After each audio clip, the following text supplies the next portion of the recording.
Hello বন্ধুরা, আজ আমি তোমাদের সঙ্গে একটা মর্নিং রুটিন শেয়ার করব।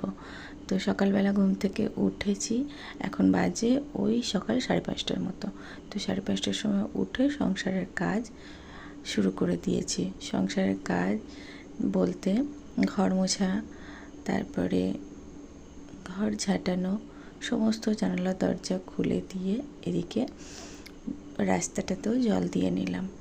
এখানটা জল না দিলে যেন মনটা কেমন হয়, আর সেই জন্য এখানে জল দিয়ে দিলাম। জল দিয়ে ধুয়ে নেওয়ার পরে রাস্তাটা পুরো ঝাঁটিয়ে দিয়ে, কারণ এখানটাতে কাঁঠাল গাছটা রয়েছে, আর সেই জন্য এদিকে বাসনটাও মেজে নিচ্ছি। আজকে বেশ অল্পই বাসন পড়েছে, আর সেই জন্য খুব একটা সমস্যা হচ্ছে না।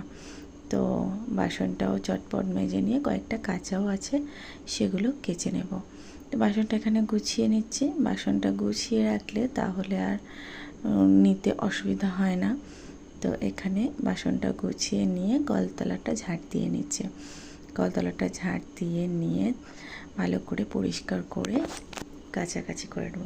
কয়েকটা জামা কাপড় আছে, আর গতকালের কিছু ভিজে জামা কাপড় আছে, সেগুলো বের করে দিয়েছি।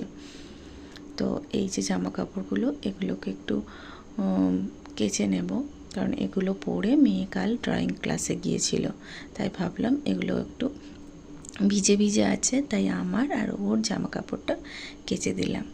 তো এখানে মেঘ করেছে ভীষণ, তবুও জামা কাপড়টা কেচে ছাদে দিয়ে এলাম, কারণ জলটা তবুও ঝরলে অনেকটা সুবিধা হবে। তো এসে স্নানটাও করে নিলাম। স্নান করে তারপরে একটু সিঁদুর ছুঁয়ে নিয়ে দেব। এখানে পরিষ্কার হয়ে ভালো একটা নাইটি পরে নিলাম, কারণ সকালের দিকে স্নান করে পুজো করে নিলে মনটা না ভারী ভালো হয়ে যায়, আর সেই কারণে আমি স্নান সেরে পুজো করে আর এখানে ঠাকুরের আশীর্বাদ নিয়ে সকালটা শুরু করলাম। এরপরে এক গ্লাস চিয়া সিড খেয়ে নিলাম। চিয়া সিড ভিজিয়ে রেখেছিলাম, এতে কোষ্ঠকাঠিন্য অনেকটাই ভালো হয়। আর চিয়া সিডটা খেয়ে নিয়ে প্রায় 3 গ্লাস জল খেলাম। আজ মেয়ের ট্যালেন্ট পরীক্ষা আছে, আর যাব ওকে নিয়ে, তাই ওকে রেডি করে দিচ্ছি। রেডিটা করে দিয়ে তারপরে ওকে খাওয়াবো। এখানে রান্না করে নিচ্ছি। আজকে খুব বেশি রান্না করিনি, ডাল, আলু সিদ্ধ আর বেগুন ভাজা আর কুমড়ো ভাজা। তো এই দিয়েই ওকে ভাতটা খাইয়ে নেব। সকালে তাড়াহুড়োতে আমি এটাই করতে পেরেছি। সাথে একটু দিয়ে নিলাম ঘি, আর ঘিটা দিলে খাবারটা জাস্ট জমে যায়, সেই জন্য এখানে এই যে ছোটুকেও খাইয়ে নিচ্ছি।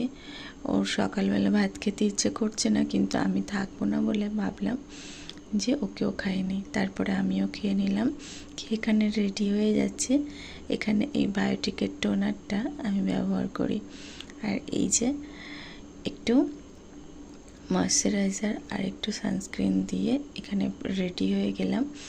আর রেডি হয়ে, কারণ সানস্ক্রিন তো লাগবেই, কখন রোদ কখন বৃষ্টি, তাই বাইরে বেরোনোর আগে সানস্ক্রিনটা ইউজ করে থাকি। তো আমাকে কেমন লাগছে জানিও, আর আমি খুব হালকাভাবেই সাজতে পছন্দ করি। এখন এসে গেছি স্টেশনে, আর স্টেশনে এসেই তাড়াতাড়ি ট্রেনটা পেয়ে গেলাম। আজকের ভিডিওটি এই পর্যন্ত। ভিডিওটি ভালো লাগলে পাশে থেকো।